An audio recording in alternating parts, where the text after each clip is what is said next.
पहले तो राम राम सभी भाइयों को।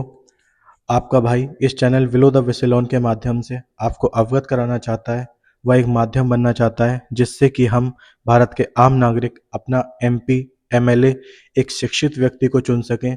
वरना हमारे साथ वही होगा जो भारत के साथ पिछले विगत वर्षों से होता आया है, और ये नेता केवल हम लोगों को मूर्ख व बेवकूफ़ बना के अपने फायदे के लिए वोट की राजनीति करते रहे हैं। चलिए अब समझते हैं कि गवर्नमेंट हमारे साथ करती क्या है। सबसे पहले गवर्नमेंट क्या करेगी, अपने एजुकेटेड वोटर्स को अलग करेगी, अनएजुकेटेड वोटर्स को अलग करेगी। एजुकेटेड वोटर्स पे ध्यान नहीं देती क्योंकि गवर्नमेंट को उनसे ज़्यादा बेनिफिट नहीं होता। वो सिर्फ इलेक्टोरल चंदे के लिए आते हैं और इलेक्टोरल चंदा दे के चले जाते हैं और अपना काम निकाल लेते हैं। अब बचे अनएजुकेटेड वोटर्स जिनका 80% भाग रहता है। अब इसमें क्या होगा, सबसे पहले गवर्नमेंट कभी भी उन्हें ये नहीं चाहेगी कि वो एजुकेशन पाएँ। वो एजुकेट हो जाएंगे तो उनमें लॉजिक आ जाएगा, एक तर्क जन्म लेगा। लॉजिक आएगा तो वो लॉजिकल वोटर्स बनेंगे और गवर्नमेंट से क्वेश्चन करेंगे। सबसे पहला क्वेश्चन उनका बेरोजगारी का होगा, एम्प्लॉयमेंट का होगा, करप्शन का होगा। तीसरा, जो वो टैक्स दे रहे हैं वो टैक्स कहाँ जा रहा है, टैक्स पेयर्स हैं, उसका होगा। चौथा, इन्फ्लेशन, बढ़ती हुई महंगाई का होगा। गवर्नमेंट कभी नहीं चाहती कि हम इस मुद्दे पे कभी बात करें, कॉन्स्टिट्यूशन पे, लॉ पे हमारे लिए फ़ायदा क्या है इस पे बात करें।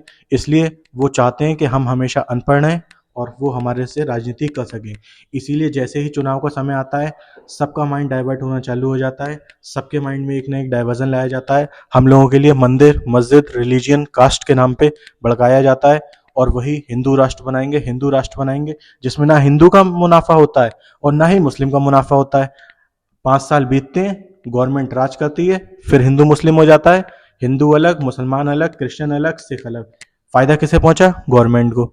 इसलिए गवर्नमेंट कभी नहीं चाहती कि हमारा वोटर एजुकेटेड बने और हम जो है एक अच्छा एमपी एमएलए चुन सकें।